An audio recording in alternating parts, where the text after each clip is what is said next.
राज्यात मुसळधार ते अतिमुसळधार पाऊस कोसळण्याचा अंदाज. रत्नागिरीला रेड अलर्ट तर सातारा, रायगड, कोल्हापूर, सांगली, सिंधुदुर्गला ऑरेंज अलर्ट. हवामान विभागाची माहिती. सिंधुदुर्ग जिल्ह्यामध्ये पावसाची जोरदार हजेरी. मुसळधार पावसामुळे भुई बावडा घाटामध्ये रिंगेवाडीजवळ दरड कोसळली. दरड हटवण्याचं काम युद्धपातळीवर सुरू. कोल्हापूरच्या सरनोबतवाडीमधील माळी कॉल परिसरामध्ये ओढ्याला पूर. पुराच्या पाण्यामध्ये 13 वर्षीय शाळकरी मुलगा वाहून गेला. वाहून गेलेल्या मुलाचा शोध सुरू.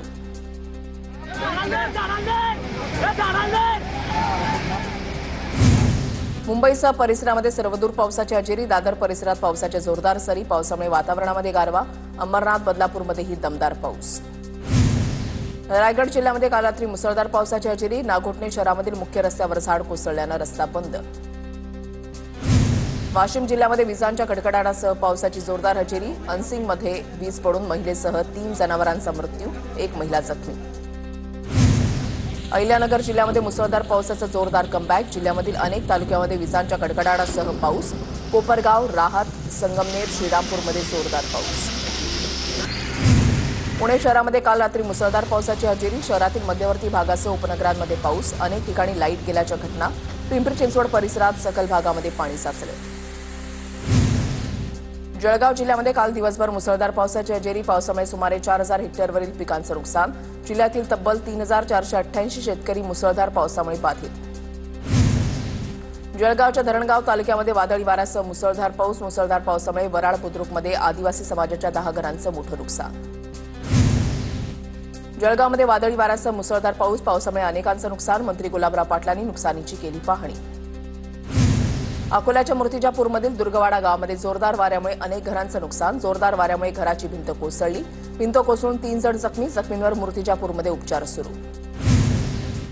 नंदुरबार जिल्ह्याला सातपुड्याशी जोडणारा चांचौली घाट पावसाळ्यापूर्वी दुरुस्त करावा. स्थानिक गावकऱ्यांची जिल्हा प्रशासनाकडे मागणी. धुळ्याहून यापुढे मुंबई आणि पुण्यासाठी रोज रात्री एसी कोचसह रेल्वे चालवली जाणार. आमदार अनुप अग्रवाल यांना सेंट्रल रेल्वेचा व्यवस्थापक धर्मवीर मीना यांचं आश्वासन.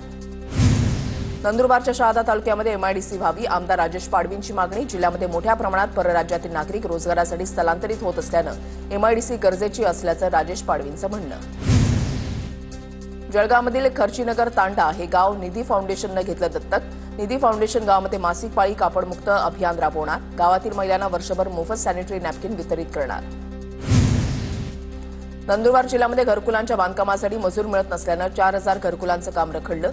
अधिकचे पैसे देऊन मजूर आणण्याची गरीब कुटुंबावर आणखी वेळ. गुजरातमधील 15 गावांच्या रहिवाशांची वनजमीन महाराष्ट्रात. या वनजमिनीचे दावे आम्हाला द्यावे. नंदुरबारमध्ये वनहक्क परिषदेची राज्य सरकारकडे मागणी. वनजमिनीवर 1959 पासून शेती करत असल्याचा स्थानिकांचा दावा. धुळे महापालिकेच्या प्रभाग रचनेसंदर्भात आयुक्त अमिता दगडे पाटलांनी दिली माहिती. 11 ते 16 जून दरम्यान प्रगणक गटाची मागणी केली जाणार. प्रारूप प्रभाग रचना तयार करून प्रभाग रचनेचा प्रस्ताव निवडणूक आयोगाला पाठवणार. मीरा भाईंदरमध्ये मुर्दा खाडी परिसरामध्ये मित्राची हत्या करणाऱ्या आरोपीला पोलिसांनी ठोकल्या बेड्या. भाईंदर पोलिसांनी आरोपी संजय शर्माला 36 तासामध्ये ठोकल्या बेड्या. पुण्यामधील चांदणी चौकामध्ये मुंबईच्या दिशेनं सळई घेऊन जाणाऱ्या कंटेनरचा अपघात. अपघातामध्ये एकाचा मृत्यू झाल्याची माहिती.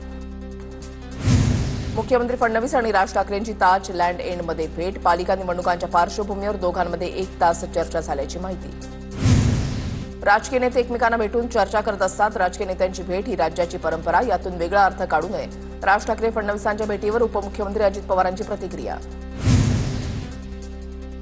राजकारणामध्ये कधीही काही होऊ शकतं. पक्षाला मजबूत करण्यासाठी युती करावी लागते. राज ठाकरेंना आजही आमची ऑफर. संजय शिरसाट यांची प्रतिक्रिया. राज ठाकरे फडणवीसांच्या भेटीतून महायुतीसाठी काही संकेत बाहेर आल्यास स्वागतच. मंत्री उदय सामंत यांची राज फडणवीसांच्या भेटीवर प्रतिक्रिया.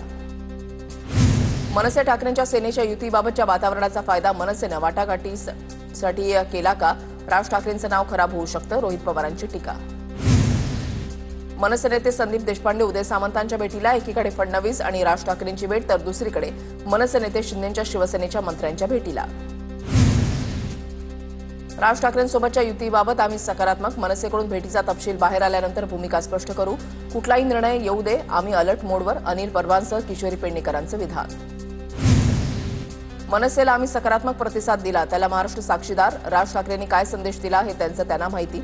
मात्र राज ठाकरेंनी भूमिका जाहीर केल्यावर सगळं समोर येईल. सुषमा अंधारेंची प्रतिक्रिया. राज ठाकरेंसोबतच्या युतीबाबत आम्ही सकारात्मक, मात्र कुठलाही निर्णय येऊ द्या आम्ही अलर्ट मोडवर ताकदीनं लढणार, किशोरी पेडणेकरांचं विधान. भाजपमध्ये स्थानिक विरोध झुगारून सुधाकर बडगुजरांचा लवकरच भाजपत प्रवेश होणार. गिरीश महाजनांच्या भेटीनंतर पदाधिकाऱ्यांचा बडगुजरांच्या प्रवेशाला होकार, सूत्रांची माहिती.